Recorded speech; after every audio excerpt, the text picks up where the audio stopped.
Selamat datang di Diseminasi Data Statistik Sektoral Kota Makassar. Kali ini kita akan membahas tentang data mengenai infrastruktur, energi, pos dan TIK di Kota Makassar. Infrastruktur. Pembangunan infrastruktur di Indonesia berkembang pesat seiring dengan bertambahnya jumlah penduduk, terutama di kota-kota besar seperti Kota Makassar yang mengakibatkan meningkatnya kebutuhan terhadap sarana dan prasarana. Pada bidang pekerjaan umum berhubungan dengan status jalan, konstruksi jalan, kondisi jalan, lampu jalan, dan kondisi jembatan. Pada tahun 2023, panjang jalan nasional di Kota Makassar adalah 51,90 km, panjang jalan provinsi 25,30 km, dan panjang jalan Kota Makassar 712,45 km. Berdasarkan tahun 2023, konstruksi jalanan di Kota Makassar yang menggunakan aspal atau hot mix 332,65 km, konstruksi paving blok 195,34 km, dan konstruksi beton 184,46 km. Selain pembangunan jalan, juga telah terbangun sebanyak 81 jembatan. Pembangunan jembatan ini tersebar di seluruh kecamatan di Kota Makassar.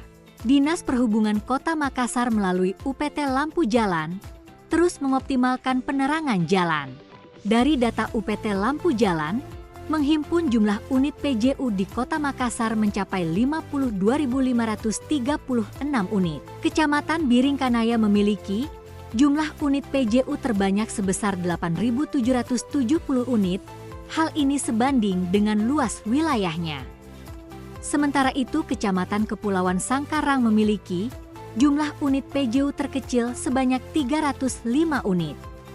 Adapun PJU berdasarkan fungsi yaitu sebesar 27.780 unit sebagai lampu jalan pemukiman, 14.643 unit sebagai lampu jalan utama, 9.350 unit untuk lampu lorong, 485 untuk lampu kanal, 254 unit untuk lampu taman, dan 33 unit untuk lampu pedestrian.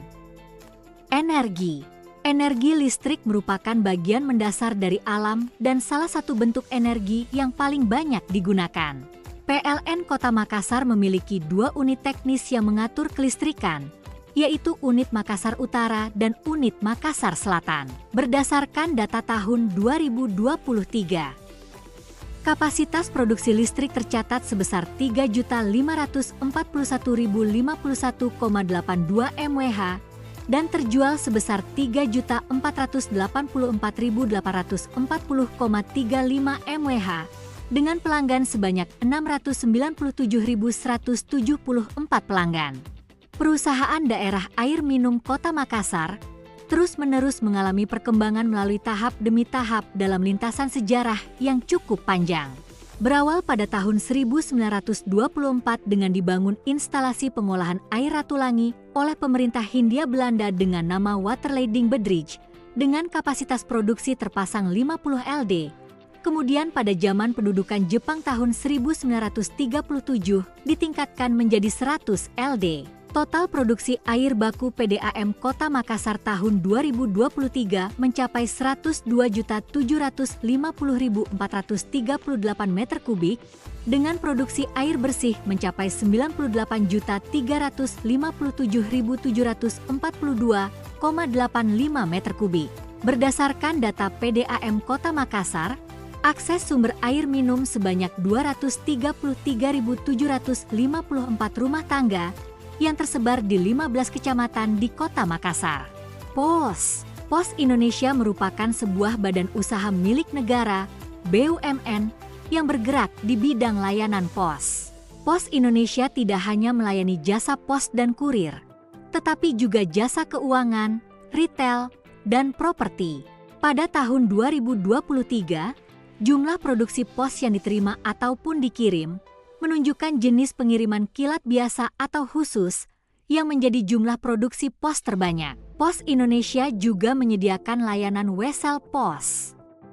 Wesel Pos adalah layanan pengiriman dan penerimaan uang yang memberikan solusi terhadap kecepatan, ketepatan, dan keamanan pengiriman uang baik secara nasional maupun internasional. Teknologi informasi dan komunikasi. Telekomunikasi merupakan sektor penting yang mendukung pertumbuhan ekonomi di Indonesia. Berdasarkan data BPS Kota Makassar, jumlah pelanggan yang menggunakan layanan internet Telkom pada tahun 2022 adalah 88.298 pelanggan.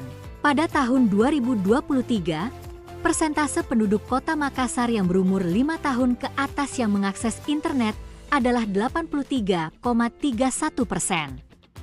Hal ini menunjukkan tingkat penggunaan internet di Kota Makassar cukup tinggi dan persentase tertinggi akses internet menggunakan media HP ponsel yaitu 98,94%. Salah satu bentuk inovasi yang dihasilkan oleh pemerintah Kota Makassar sebagai bentuk perwujudan pemanfaatan teknologi informasi dan komunikasi adalah layanan NTPD 112 dan jaringan CCTV terintegrasi. Layanan nomor tunggal panggilan darurat 112, NTPD 112, adalah layanan yang diberikan saat terjadi keadaan darurat. Layanan NTPD 112 bertujuan untuk mempermudah masyarakat mengingat nomor panggilan darurat, mempercepat penanggulangan keadaan darurat, serta mempermudah koordinasi antar instansi terkait. Jumlah panggilan yang masuk di NTPD 112 selama bulan Januari hingga Desember tahun 2023. Tercatat sepanjang tahun 2023, total panggilan serius yang diteruskan ke instansi lainnya sebanyak 8.374. Jaringan CCTV terintegrasi, yaitu kontrol pemantauan situasi Kota Makassar melalui CCTV untuk memberikan pelayanan smart security yang terintegrasi dengan sistem kota yang telah ada kepada seluruh warga Kota Makassar. Salah satunya melalui program Electronic Traffic Law Enforcement, ETLE, dan tanggap darurat.